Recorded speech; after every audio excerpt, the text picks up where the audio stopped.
Kaya ekring majkiya, ayor cuan caban kan nana kari tok kacci de kare. Programin en ligijar kamak yon mejada do in kiya em kangal kejo jangan kering majinar. Caban kan nani in kakat betul. Cuan kari cala tain kakat betul. Kakat betul cuan cidaban kaude. Aga kai bojo.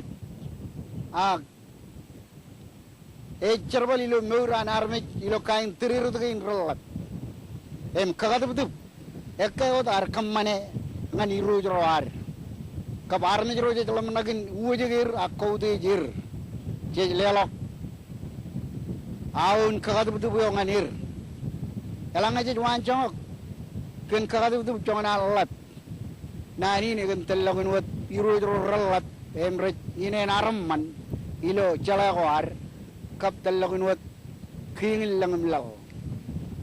Kakatubutub ko lelok elang kain tubuko. Tubun manana, tubun uday, tubun marong, tubun chala, tubun idog limo.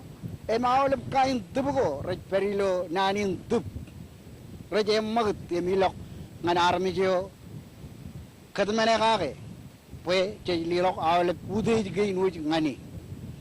Milo ranin Christmas.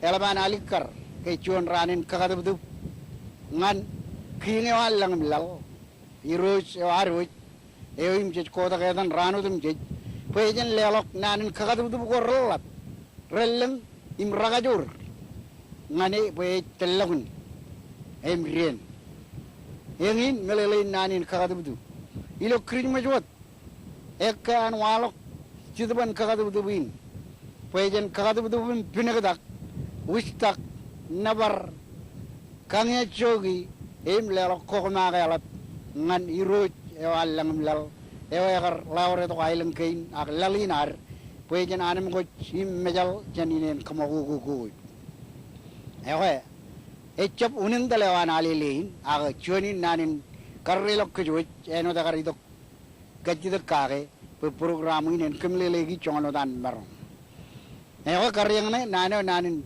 Agar itu pujian kemlelegi kakatu tu, beno tu ke egri jumat, ekar pujian kemlelegi melelei nani kakatu tu.